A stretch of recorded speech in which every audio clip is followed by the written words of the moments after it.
Welcome to another episode of DD on the Spot. As always, I'm your host, Ryan Johnson. And before we get into it with our guest today, I'd like to remind everyone that if you enjoy this content, to please give a like and subscribe down below. I'd greatly appreciate it.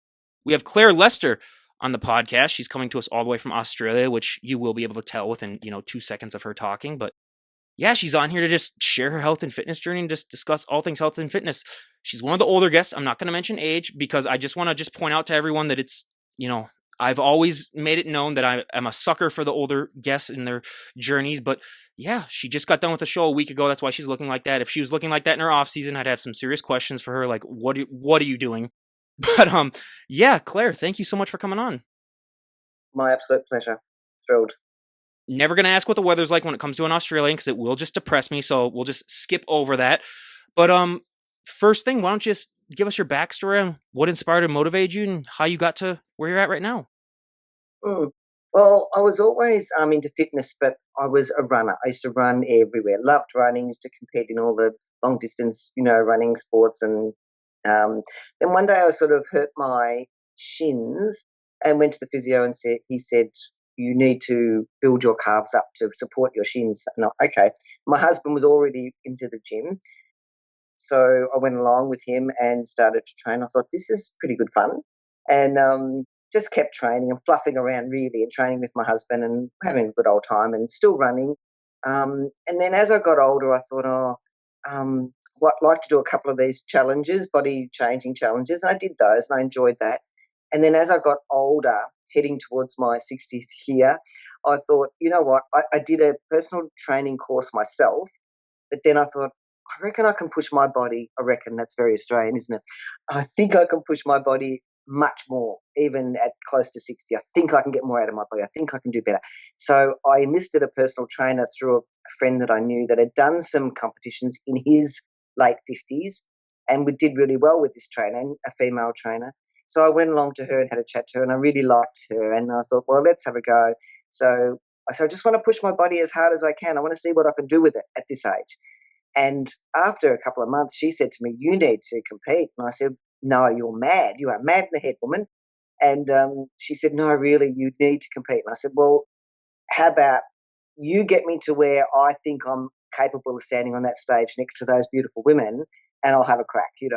So we did. We got there, and I said, all right, I'll have a go. And so we went on stage, and I just turned 60, stood on stage, and I won. I couldn't believe that I'd won. When I stood on stage, I was thrilled because I thought I made it. I can't believe I'm standing here, so happy. And then when I won, it was just like, I can't believe this is not happening. And it was a smaller show, but still, I won. And that was it. That hooked me. And it wasn't the fact that I'd won that hooked me. It was that end of all the training, to be able to just stand on stage and show what I'd done and wear a beautiful bikini and lots of bling. That was for me was what was worth it more than the winning. The winning's a bonus if you do get a place or a winning, but just that. And I'm the sort of person that needs a mini goal. Always, I need a goal, something to work towards. So that was it. I just kept going, and here I am. This is the 5th year competing, and just getting. And each year, I just want to get better, and this has been the best year so far. Well, since you said you've listened to a few podcasts, you should know what my next question is going to be because the moment that you mentioned calves, I just shaked a little bit, and I'm just wondering, so what did you do for calves if that was the one body part that you need to work on? Because I've been taking notes desperately as someone whose calves have never gained an ounce of muscle, regardless of what I do. Mm. It's funny you say that because we did work. I train with my husband every morning. We did work on calves when I was doing them every training session for a little while back. But to be honest with you, the last probably 5 or 6 months, I haven't worked calves at all. And I think it was just that as we got leaner and leaner, they just showed better. Because my husband actually said, your calves have come on beautifully. And yet I hadn't really worked them the last 5 or 6 months. So, yeah, I think it's just, I don't know, probably just when you get leaner, you notice them more. Had you always been sort of like a leaner person? Because like I saw some photos of you when you were at your leanest, and it's like you got to a leanest that not that many people can achieve. And that's really interesting, Ryan, because I don't ever see that. I know that this year I've come in the leanest, and that was the goal, because one of the judging feedbacks from last season was need to be a little bit leaner. So we achieved that about 4 weeks before comps, we were ready. And so I had to maintain it then. And I was really happy with the look. We were just like, I'm ready to go on stage now. But it was really, I don't know, I just stuck to the plan and listened to the coach and just went with the flow and just felt really good this prep, really good this prep. So yeah, looking lean. I know. How hard was that last 4 weeks to maintain that? Because a lot of people, I mean, the journey for them and the struggle for them is just getting to the top of that mountain, but then to stay there for 4 weeks and keep that conditioning, how hard was that? It's never easy, of course, but I actually really did feel that this comp prep was much easier than the even last one. And we even were pushing, even though we were ready, I was still pushing to get leaner. I still wanted to get a few more ounces off, a few more ounces. So we just kept the plan. We just kept pushing the plan, and that just stabilized it. And I kept saying to my coach, where's this hole that everyone falls in? When do I start to feel hungry all the time? Because I'm not. And he was just like, oh my God, Claire, there's something wrong with you, So I just found this so much easier this time. But I think I was just so determined, and when you first get that happy with your look and you're right on the spot, then it's just easy because you just go, well, I'm there. I can just really keep pushing now, and then it's only going to get better. So I've talked to Nick a lot on this podcast, but I always love to ask what's one body part that really took off for you and what's been one body part that's really dragged behind since you got started? That's easy. So my back has always been really good, really, even in off season, looks good, always amazing. And that was one of the reasons that my first trainer, that's the part that she said, your back is amazing. You've got to compete. So I know it's my back. My legs were always the hardest up until even last season. My legs still didn't come in tight enough. And this season, the first time they've come in, we've been happy with. Still think we can get a little tighter, but definitely that took the longest, the legs, quads. Yeah, well, welcome to the club. I will say it's nice to have Yeah. fellow guests that still have some of the similar struggles as me, but what are some of the reactions that you get walking out in the street just dressed the way you are right now, especially with your age and just how shredded you still look right now? That must be kind of fascinating just to see the general public's reaction to just seeing you, and how have you dealt with that? Most people don't really say much, but I notice a lot of double takes. People look and then look again, and some people will ask you. The question that gets asked most is, "Oh, how often do you train, and what do you eat?" And it's like, how long is a piece of string, really? How do I answer that? So yeah, that's probably the most that I get, but not too bad. People don't say too much. And I talk a lot about the physical change on this podcast, but the thing that I like to focus actually more on is the mental change, because this is so much more of a mental journey than a physical journey. And, I'll go to my grave saying that this impacts a person 100 times more mentally than anything physically. What has this whole journey been like for you mentally? Oh, look, I think it's made me a bit more aware of myself, my relationships. With my husband, I think we're probably closer because he has to deal with all the ups and downs. Um, my family's pretty good. They understand. They don't really worry too much about it. Just had a big birthday this year, and I had to take my own food, and like that. They're kind of used to it now. So the mental journey, I think it just makes me a bit stronger, a bit more in tune with what's going on and myself.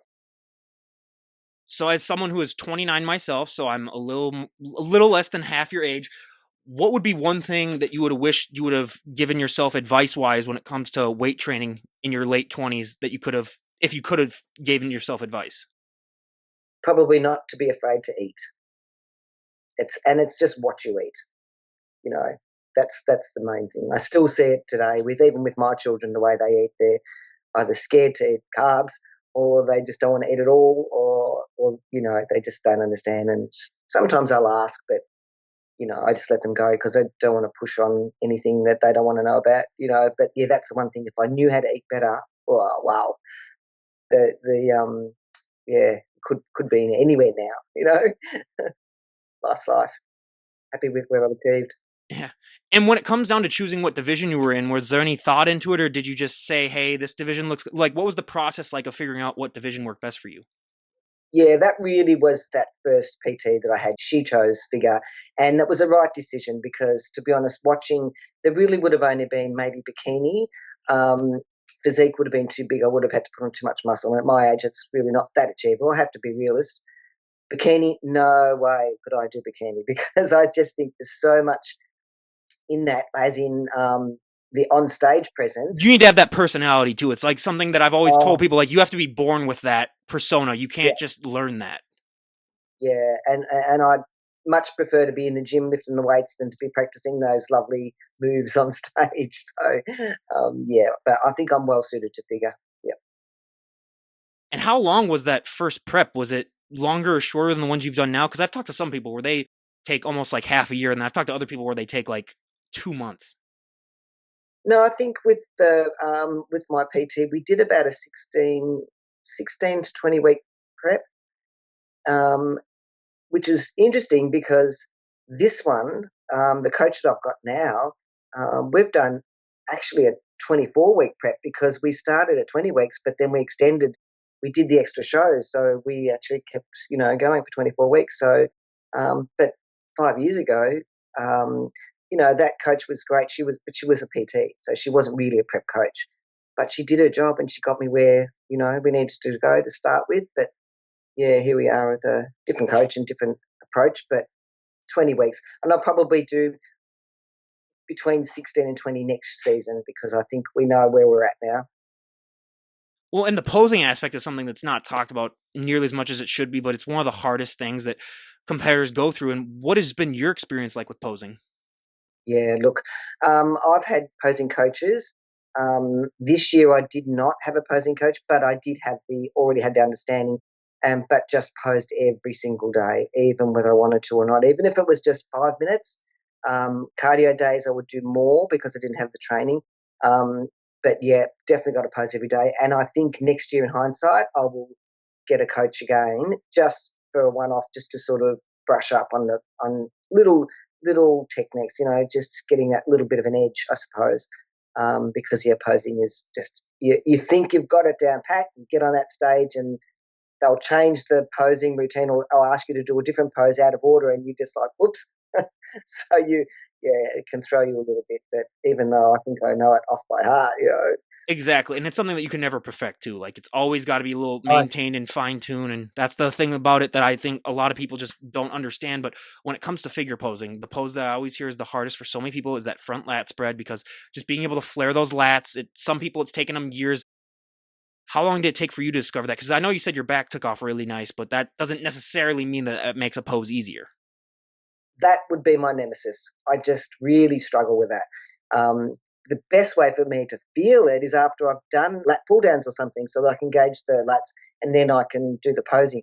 But then when you get on stage, man, it's hard, because you haven't got that luxury of doing a lat pull down just before you pose. So, yeah, that's one of the things that I will get a coach for next season so that I can, try and get that working a bit better because, yeah, that's my nemesis. That's something that we hear, all the time. And Yeah. what is your go-to cheat meal? Like, what did you have after the show, and what's one meal that you just crave more than anything else? Because I like to torture my guests as well.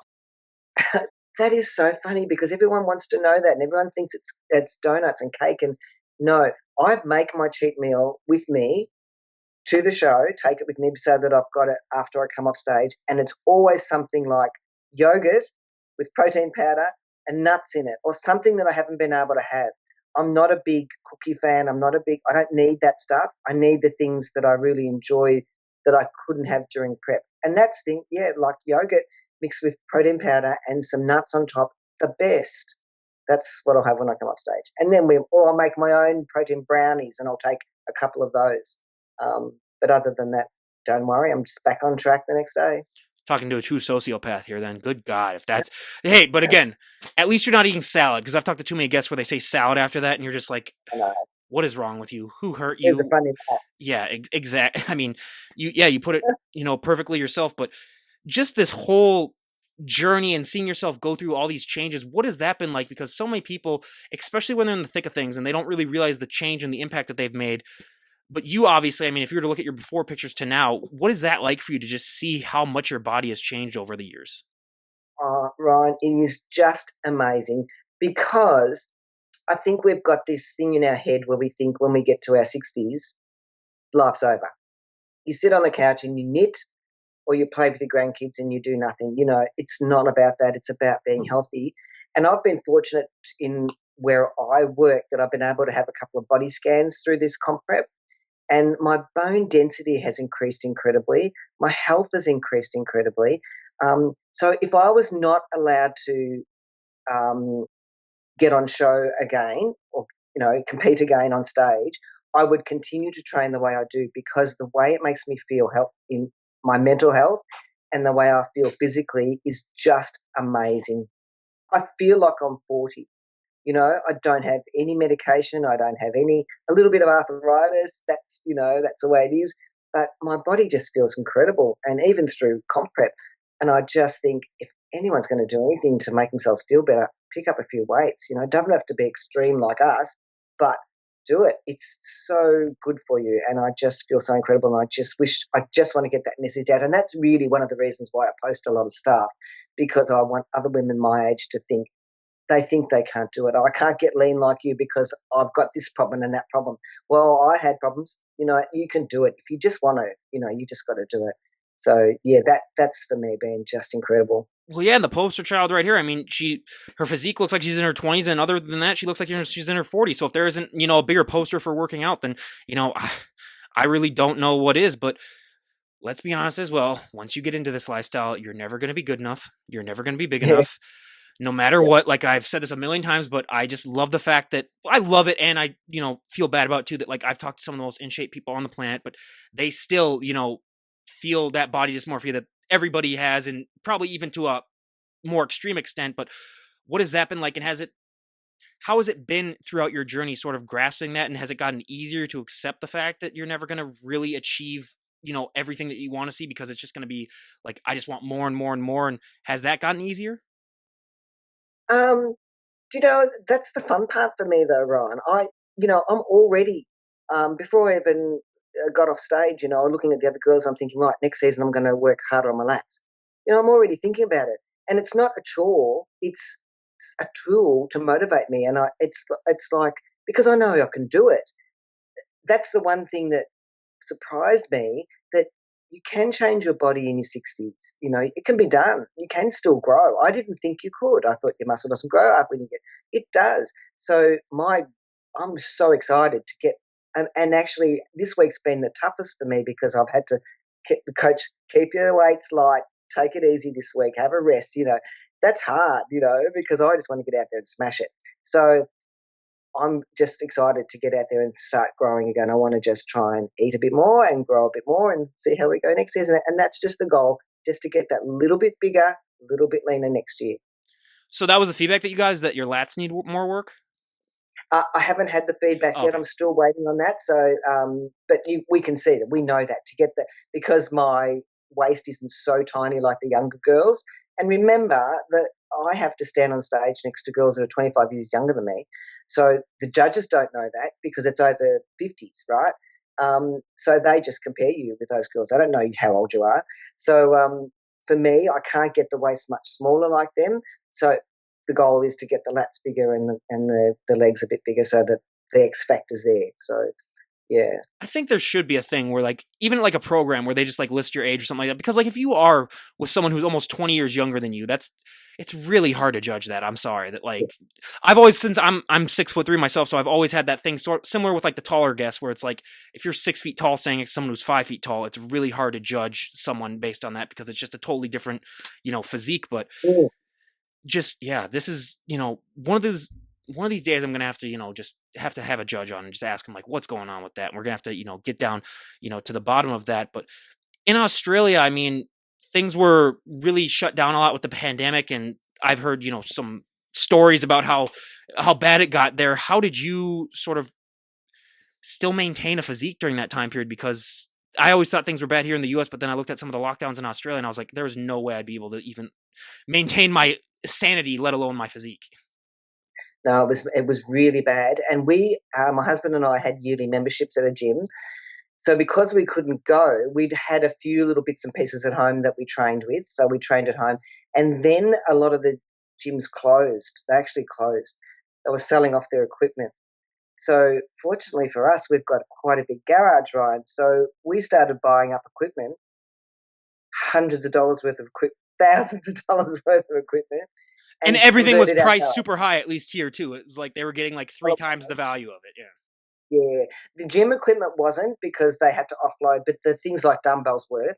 So we bought Smith machine, leg press, hack squat machine, everything. Filled the garage up and trained at home, and when the gyms opened up again, we didn't go back because we didn't need to. We thought, well, we've saved money on membership now. We'll just train at home, and I love it. I thought I'd miss the gym. I miss the people, but I love it at home because I can train anytime I want. Is there a So particular that's time of the day that you prefer most when training? Because some people like it early in the morning, some people like the late at night. Where do you fall in that? morning because we used to get up early in the morning and go to the gym um, while we're before the pandemic. We continued that because for our mental health to just keep that continuality going was important. So we decided let's just keep going in the morning. So we get up at 4:45 every morning, had a couple of black coffees, and then head out to the gym and train till about 7, and then off to work, go ready for work. Yeah. I have yet to meet someone over 50 that likes training late at night, and I get that, obviously. And I just thought maybe she might be the one outlier here, but no, obviously. I mean, I'm in my late 20s, so training late at night is, where it is for me because I don't get up early. And then I'm just realizing everyone she's talking to us like really early in the morning, and it's 3 o'clock at night or 3 o'clock in the afternoon Friday for me here. So again, the whole time zone thing that I got to bring up at least once every time I talk to an Australian because it freaks me out a little bit that they're technically a day ahead of us. Yep. But just with everything that goes on during a prep, what would you say is the one thing that the general public doesn't understand really about a prep that you wish they did? Um, Well, I didn't have mind fog or anything like that, so I was able to work quite well. But I think it's just having the continuality of the same food. So no matter where you are, where you go, you've really got to take that food with you because there's no choices to purchase food that's going to be similar to what you've got. I mean, sometimes there is, but you don't want to risk it. So I think maintaining that same food every day is a little bit challenging, because some people will like variety. I don't care. I just want that food to get in to, do its job. So I'm happy to take my own food. But I think that's one of the things that most people struggle with, the food, I think. Yeah. And I love to talk coaching as well on this podcast because everyone on Instagram and social media, it seems like, thinks that they're a coach. There seems to be thousands of them. And, for every good coach, there's, 10 bad coaches. And what, in your opinion, makes a coach a good coach? Because it varies from person to person. Other people need different things. But in your personal situation, like if someone were to say, what do you see in a coach that makes them good? How would you respond? Um, I think you need someone that you can talk to, someone that's going to be honest with you, open and honest. Can I do this? Should I be doing this federation? Should I be doing this? Physique, figure, whatever. Um, and genuine feedback. No crap. Excuse me, but you don't want that. You don't need that. We don't need them. My coach never pumps me up and says, "You look fantastic. You look this. You look that," until 3 or 4 weeks ago and started to say to me, "Yeah, we're looking good." So that's what you need because you don't want He any shouldn't have false. said that until the moment before you step on stage. I know, but it worked. It worked because then it made me think, oh wow, because he's a really good coach and very well respected. And I thought, well, if he's saying I look good, because all this time, Ryan, I'm still waiting for the bubble to burst for someone to say, you're not a bodybuilder, you're just an old woman standing on stage. So for him to sort of say you're looking good was like, oh my God, my coach thinks I look good, I must be good. Oh, So that I'd was, be saying those things 5 minutes before you got on stage, and then change my tune like literally right before they called your name out. Then I would be that's me, and that's that's a little bit of my just little trickster in me at least.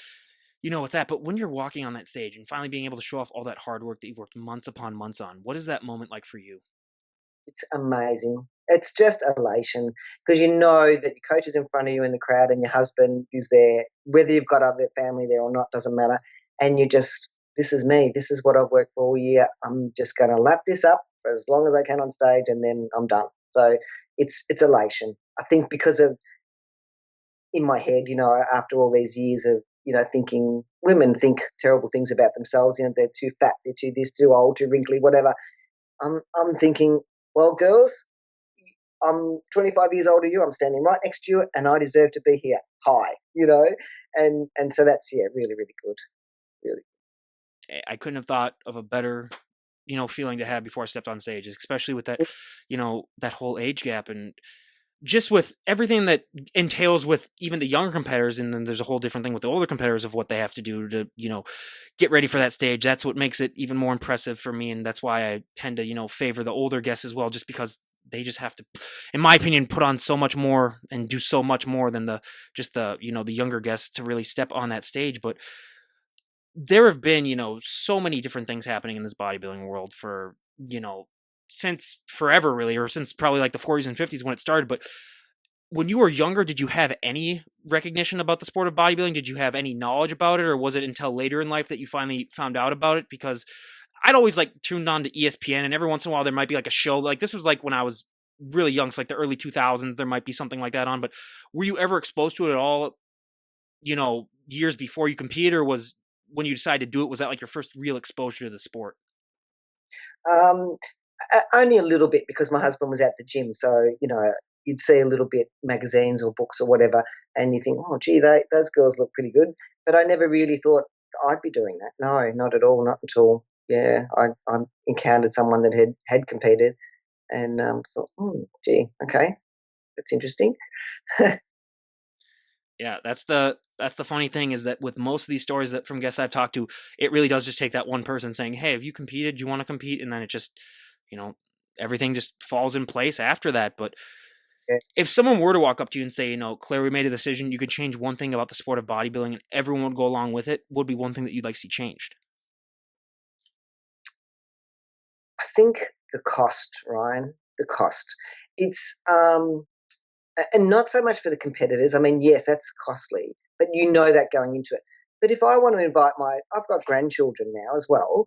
If I want to ask my family to come along, it's so expensive for them to get in, and it's wrong. It's not necessary. I think if they reduce the cost of spectators to come in, they'd get more and therefore maybe make more money. This one of them just recently had gone up an extra $25 a person from last season, and not necessary. Like that $70 or $80 to get in, just ridiculous. And they had a male show and a female show separated. So the morning was the males, the afternoon was the females. And they were charging you $70 or $80 for the morning, but if you wanted to stay and watch the afternoon girls as well, you had to pay again. So yeah, no, that's just too much. I think they need that would be great. And can I add an and? And more older categories. The only reason I did this fourth show this year was because I qualified for the nationals and they had a 60s plus. That's the first time since I've been competing they've had something closer to my age for me to compete in, and that's why I did it. Otherwise, I wouldn't have done that fourth show. So over 50s is about the best I can look for at the moment, and it's a shame because, as you said, we were talking before about comparing. Um, you get used to that, but it's better when you can stand on stage next to people your own sort of age group, because then you're a little bit comparing apples with apples. So yeah, that's the other thing I would change to. I mean, I'd always wondered myself, how do these promoters make money? Because like they're not seeing like tens of thousands of people at a show.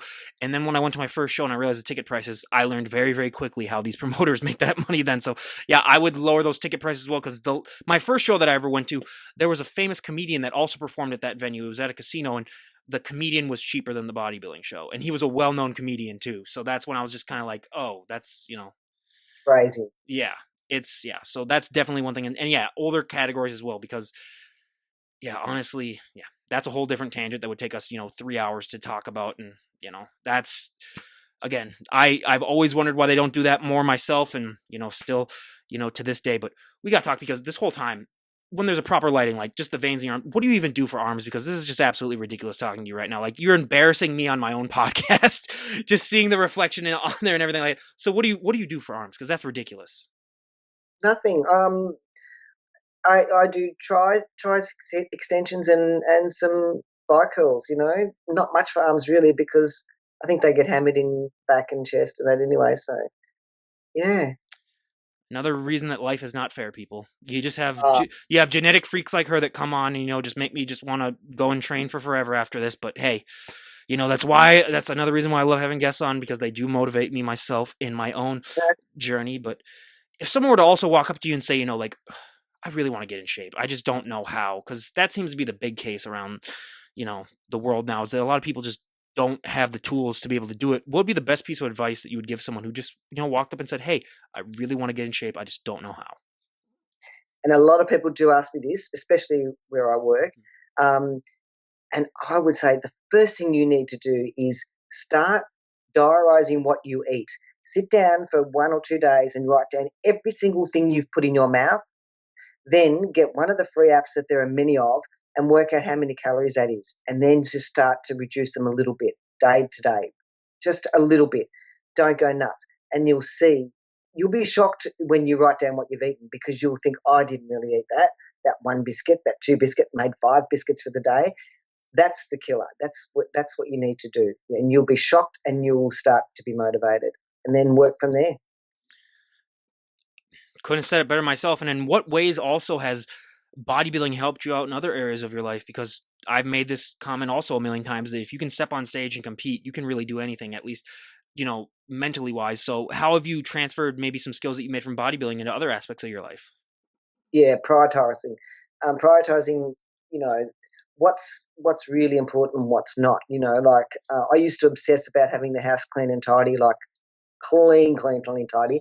Now it's like, oh, that can wait because I've got to train. So, and I prioritize. I Right, need what I, has to be I need to really what? get. I mean, even though I don't live with them anymore, I really need to get my mom into bodybuilding. Then, if that's going to take her away from cleaning the house and having everything spick and span, maybe that's one thing I just have to do. Because the moment you said that, I just had childhood flashbacks, and it was not pretty. But yeah, my mom was also one of those where, if one, I mean, I have a photo that I could share on here, and she got it from my grandma. So my grandma, when I was like 10 years old, would follow me around when I was vacuuming the house to make sure that I got everything. She would Yeah, follow me around. So yeah, yeah, that's. that's a woman thing. Yeah, Oh my god. sorry.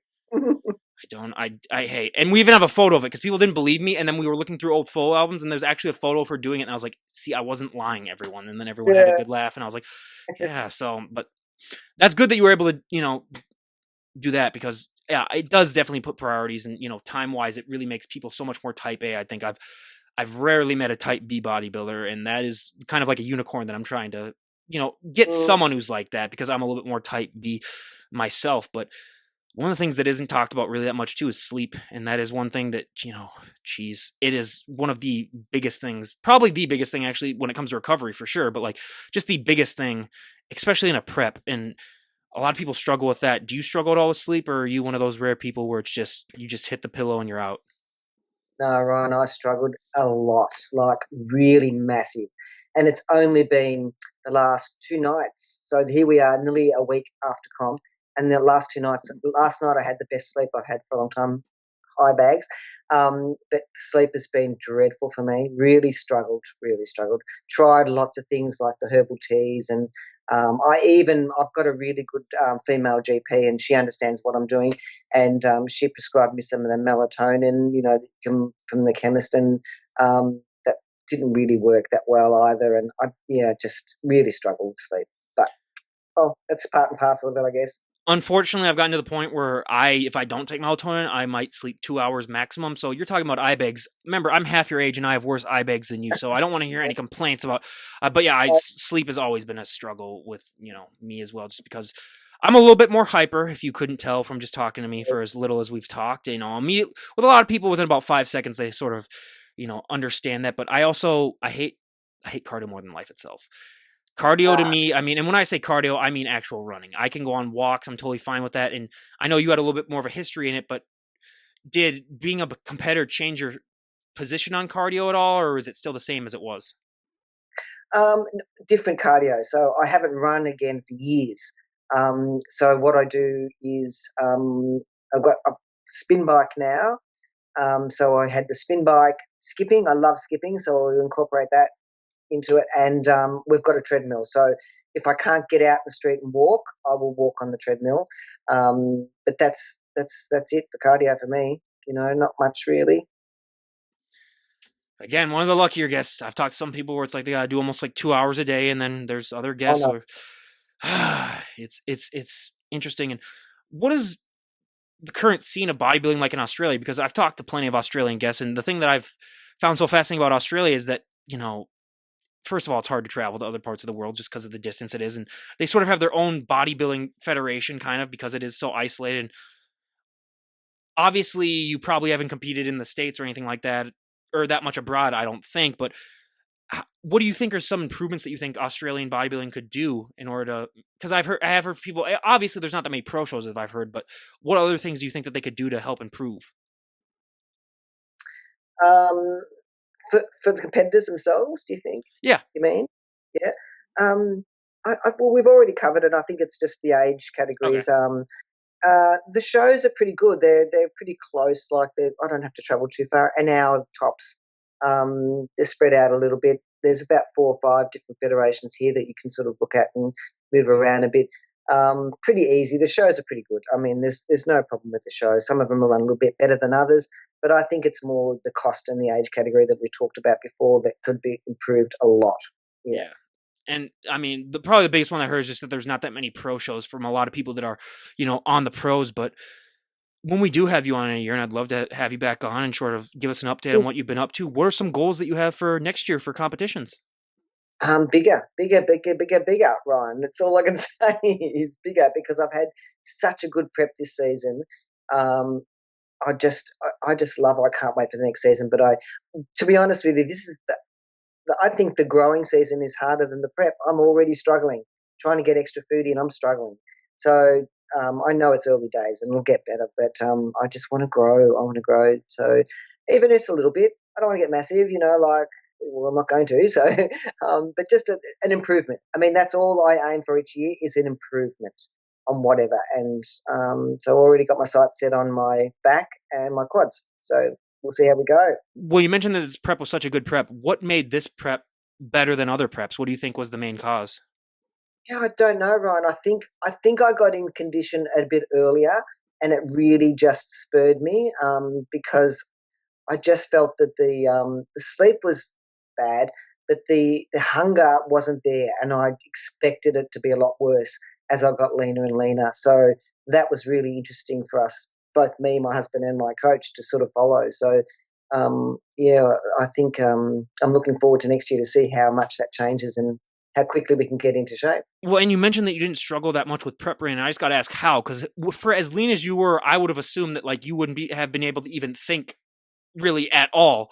So how were you able to do that? Because that to me is the most astounding thing that you've told me this entire podcast. Yeah, I didn't. I was waiting for the brain fog. Everyone talks about. I didn't have that. Well, I didn't think I had it. The sleep and I would get very tired later in the afternoon. Combination of not sleeping and training.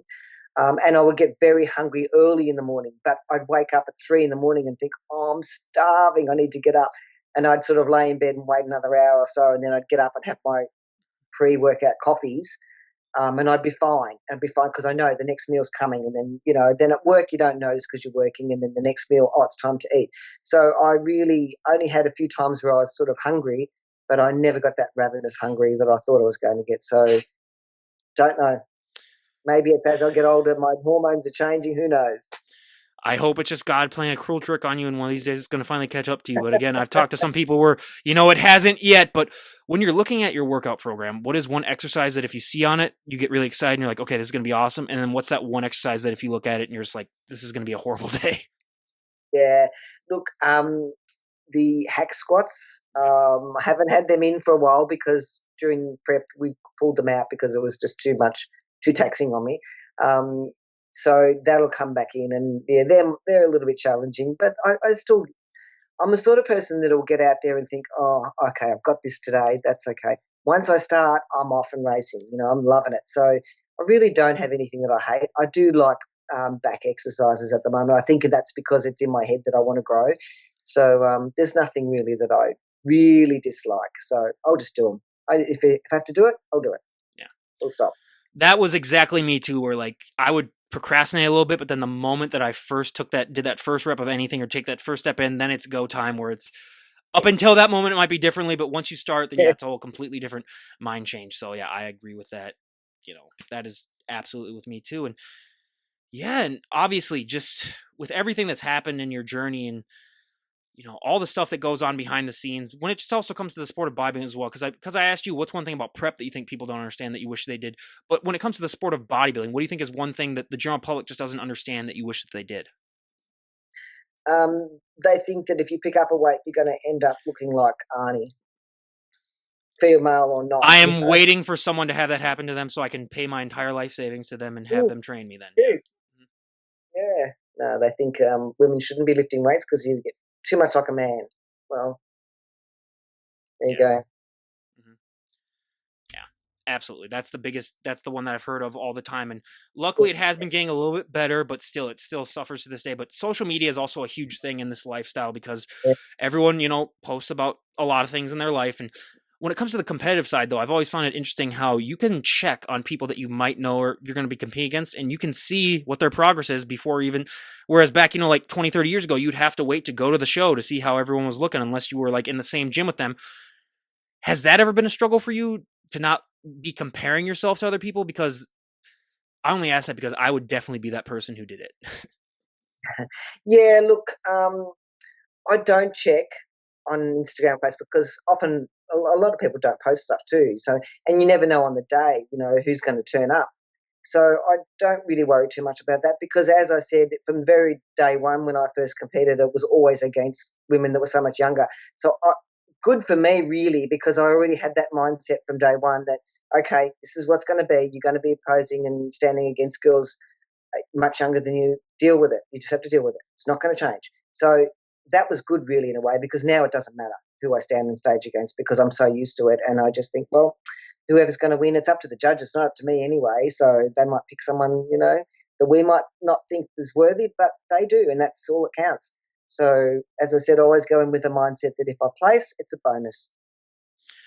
And you mentioned that you work out with your husband a lot. And I'm one of those people where I'm the exact opposite, where my working out is my personal space. Do not even look at me. Do not even, be in the same room. Like especially during COVID, where like I had the same thing as you, where I had to set up at my parents' house, then that I worked out a lot in, and it's perfect for me. And I was just like that in college too, where I had a roommate who wanted to train with me, and I told him I was like, listen, I really like you, but I mean, I could have a future wife of mine. I still wouldn't want to train with her because I just be like, that's just my time, just decompress. But do you find that your training is different when you're training by your own as opposed to with someone else? Because sometimes it's weird how much a person can really impact your other workout when it comes to either motivation or just other things. But do you find that your workouts are a little bit different as opposed to when your husband's there or when you're just working out by yourself? Oh, yeah, for sure. For one thing, when I'm on my own, if he's not training for whatever reason, it's quicker. I get through my training quicker because I don't have to share the equipment. That's another But reason that I like it as well. I'm not gonna lie. yeah, but he's very good. He's not there to push me because I push myself. I'm very competitive with myself, but he will correct my form constantly, which sometimes annoys me, but wholly it's for my benefit. So I appreciate it. So he'll say, try this. I saw this and it looks like it might be really good. Why don't we try this? So we'll try a different variation of the exercise. So it can be really interesting, but now it's just given for us. We're just so used to each other, I think. The worst people on the planet are the ones that are waiting for you to get done with your sets and they just stand there looking at you Yeah, and you're just like, dude, seriously. And the worst is when you're like only doing your first set of like 5 sets and then they come up to you. So then they like got to wait. So then like, and they're like, can I work in with you? And I'm like, yeah, sure. But then there are other times where like they don't even want to work in with you because they just want it to themselves. So then they stare at you for like 6 minutes yeah. because you're taking like a minute in between sets or 45 seconds in between. So yeah, that's a whole different conundrum. But I mean, Claire, I cannot thank you enough for coming on this podcast and sharing your journey with us. It's always a delight to have people on and share their journey. And is there anything else that you'd like to say before we wrap things up? Only that it's been an absolute pleasure. I was honoured when you asked me to come on, so I'm really thrilled to say I've been on with Ryan on DDD on the spot. So really appreciate it, and really had great to have the opportunity to show other older women, that life is pretty good. Can I just say I absolutely love it whenever Aussies say the name Ryan because just everyone here just says it Ryan, but then you hear Roy and it's I love that. So like I might just actually have to have I might just actually have to take those out of every time that I've had an Aussie on and they say Ryan. I might just have to use that as like a ringtone or something like that, just to, help me answer stuff. But again, everyone, go and check out our Instagram page. I'll leave it below. And I always say this: buyer beware. You will get inspired to get off that couch and stop eating all those Twinkies. But again, thank you, thank you so much for coming on and sharing your journey. I really appreciate it. Oh, my pleasure. Thank you, Ryan. I'll be watching. Absolutely. Well, again, everyone, this is Ryan Johnson, DD on the spot, signing off. Have a great day, everyone.